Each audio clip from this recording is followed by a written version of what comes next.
And I would like to welcome Dr. Martina Manara. She's a lecturer in urban planning at the Bartlett School of Planning, UCL, whose research focuses on informal land governance and the impact of urban planning in developing cities, particularly Dar es Salaam.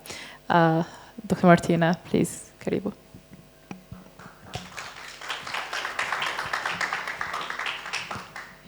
Thank you. Yeah, let me see how it works. Yeah, perfect. Okay, fine. Thank you for having me here. I must admit I was so drawn into the presentations that I almost forgot I had to present myself. So now let me gather my thoughts. I hope I can contribute, and I believe it can be the case because some of our findings are really talking very much to the importance of planning choices, road provision, but also other locational characteristics in the development of new settlements in the peri-urban areas of fast-growing cities. And these findings come from this study where we evaluate urban planning in Dar es Salaam. No need to go through the first part of the presentation. You know everything about it, about the lack of land use control and regulation, or the lack of enforcement of this regulation in rapidly expanding cities. So one approach, one policy approach that can be helpful in this case is the provision of greenfield urban planning. Also, I believe there is no need to introduce that, but the basic idea is that governments can purchase cheap land at the urban periphery. They can partition this land into plots, provide some level of services, usually minimal level are provided, like unpaved roads, and then offer these to people to buy through market mechanisms where they're then meant to develop their houses. Coming from the World Bank sites and services projects of the 70s and the 80s, which were abandoned for several decades due to realizations that they failed to target the poorest that they were meant to help. These projects have had a late surge, and now, for instance, in Tanzania, there are over 40 cities that are engaging with this policy approach again, just starting in 2020. And I lately have been in Rwanda as well, that are designing their national sites and service strategy too. So what is still missing is some academic policy evaluation that tell us what works and what doesn't work in terms of planning choices. So because we are academic and therefore we are very boring, most of the time we focus on narrow questions, especially if we adopt very rigorous quantitative analysis. Here I'm going to present you the results of one such narrow question where we are focusing on studying how given planning choices affect plot level outcomes. Importantly, in order to tackle this question rigorously, we are going to leverage on the fact that diverse planning choices were made within the 12 neighborhoods of Dar es Salaam that are involved in this initiative, and so we exploit this variation in order to see which planning choices worked better than others, okay? So this is the idea. So specifically, we are going to focus on one planning choice in this presentation, that is plot size, and also the effect of the configuration of neighboring plots. And the outcomes of interest for this presentation are land values, considered in terms of bare land transaction values, but also housing development, the timing of such development, and the educational level of residents that we take as a proxy for lifelong wealth. We draw on a variety of data sources, not going into that, but just to say we use a lot of high-resolution satellite images, and on top of that, we've done what I believe to be an amazing effort of data collection, primary data collection by collecting land value data from over 40 informal middlemen across Dar es Salaam, as well as 3,000 residents over a 9-month survey that we fielded. Plus, we conducted a census of all non-residential plots, or plots that had been designated for non-residential land uses. We went to all of them that were over 1,500 and check out their level of implementation. Now, the project I'm referring to, called the 20,000 plots project of Dar es Salaam, that occurred circa 2005 in Dar es Salaam, obviously in Tanzania, has involved 12 neighborhoods. These are neighborhoods where, as I mentioned before, the government purchased the land to partition into plots. As you can see from the map, they're mostly located in peri-urban areas. And some of them are along road arteries that pre-existed the project. Instead, others are not, which we will find out is a problem. Now, good news or positive outcome of the project, it sold very quickly. Over 36,000 plots were sold rapidly, and the government recouped the costs that were around $1 per square meter. But, bad news, 20 years later, as of today, only 50% of the provided residential plots have been developed or built upon. The other 50% are completely empty, in many cases abandoned, outgrown vegetation, and social costs to the communities that have established there. Now, picture from the project. Clearly, you can see the red line here. This red line is separated. The top part where the project occurs, and you see the government outlines plots and provides some roads that are bulldozed but not paved. The other side, bottom part, is clearly outside of the project. What happens 20 years later is we have had a lot of densification and development in the bottom part, the informal surrounding areas, whereas in the top part, that are the project areas, yes, there is more orderly development following town planning regulation. There are roads, but still only 50% of the plots have been built upon, despite all the plots having been purchased by some residents. Now, don't worry, I'm not going into equations or tables. I will talk you through our results. The first important result, I believe, is that there is a large discrepancy in the land value, so in the mean prices of plots in and outside the project areas. So you take 1 square meter of land inside the project area.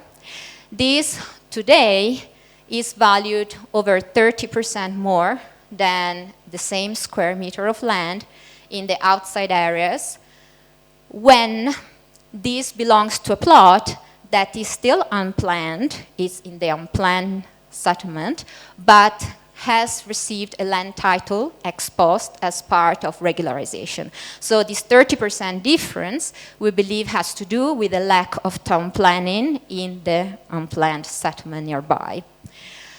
Sometimes this area borders plots that not only are not planned, but also didn't receive regularization programs. So this means they're also untitled. And in this case, the appreciation is such that 1 square meter of land in the project area is priced over 100% compared to another square meter that is unplanned and untitled. Hence, bottom line here is that residents value the town planning aspect and the tenure security aspect of these neighborhoods. So this is about the positive things that these neighborhoods are delivering.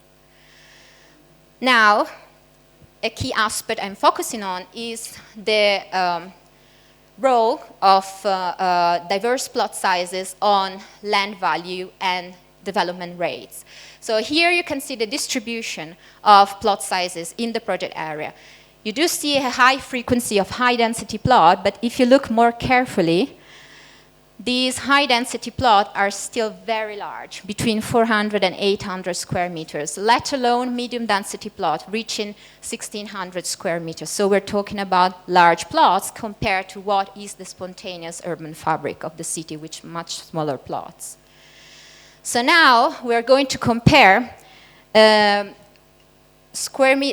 let's say, units of land belonging to plots that are either small or larger, but very proximate to each other, all right? So I don't go into the details of the econometric part, but this means that basically we are comparing units of land that are very similar in many features, such as, for instance, access to amenities, transport, and so forth, but they're only differing by this characteristic that some belong to small and other to large plots. And what we find is that the price of land per square meter falls drastically with plot size. So meaning that if you take the price of a small plot as a threshold, you will see that instead larger plots are much less valuable per square meter. This is important not only because we care about prices per se, but this is important because it's pointing to a huge misallocation by the government. So it takes only very simple back-of-the-envelope calculation to realize that had the government split a large 1,600 square meter plots into 4 smaller 400 square meter plots, they would get a higher revenue by at least 47% higher. So the government could have made a lot more money in planning for smaller plots. Now, another finding is that also small plots are much more densely developed by 2020. It means they have much larger shares of the plots that have been built upon. However, if you only look at the likelihood that they have been built upon, this doesn't change very much across plots of different sizes. Still, the fact that they are more densely developed means that we will find much larger population density if we have smaller plots. And in the project areas, we find, on average, 3 times more population being accommodated in smaller plots. This seems to be very critical given all that we have learned these days about rapid urban expansion. Now, does it make sense to have very large plots or medium-sized plots for instance, externalities? Do they provide any externalities in terms of neighborhood? No, unfortunately, that's not the case. The opposite instead is true. And we find that when we move deeper in our analysis into blocks of plots that are smaller, we do find that there is more development, not only in terms of the likelihood that plots have been developed, but also in terms of higher share of the land that have been built upon.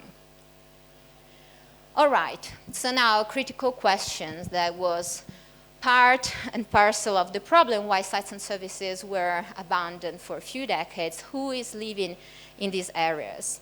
So this is still a story of wealthy households eventually sorting into the project areas, which we demonstrate by showing that whilst the average head of household education in terms of years of schooling is 8.7 years in Dar es-Salaam, instead in our project areas, the owner residents have almost 14 years of education, suggesting much higher lifelong earnings. Right, why was that the case?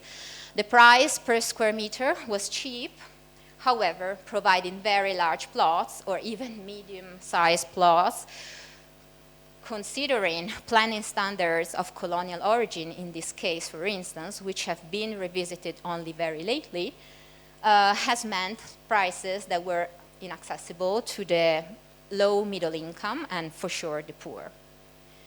Now, finally, something I would like to say, even if I don't have time to go into the nitty-gritty of that, is that we do find that plan amenities do not matter much to all the outcomes I mentioned before, from prices to development rates. However, we do find that proximity to the pre-existing roads matters a lot. It results in higher land values and much higher development rates. So everything we heard about in the first presentation about the importance of arterial roads is very much demonstrated by our findings. We also do find that people value higher elevation. Where there is higher elevation and distance from water, there is more development, something that I believe we've also heard in the decision-making considerations that households do in developing new settlements. However, unfortunately, proximity to planned amenities did not make any difference in terms of land prices and land development in our areas. This is because we find very limited implementation of those, as can be seen in this picture, where according to the plan, for instance here, we have large plots of land designated for public buildings and correspondingly plots that are still undeveloped 20 years later. Overall, only 20% of non-residential plots have been implemented as planned. This is because of lack of coordination, lack of credit. But long story short, whilst there have been good outcomes from this project, a critical thing is to foster more provision of public goods that we've heard are very difficult to provide retrospectively. In this case, trying to attract middle income and high middle income classes with the presumption that they would contribute to public goods has not played out in the way that the government was hoping. So this is a critical aspect to reflect upon. That's all. Thank you.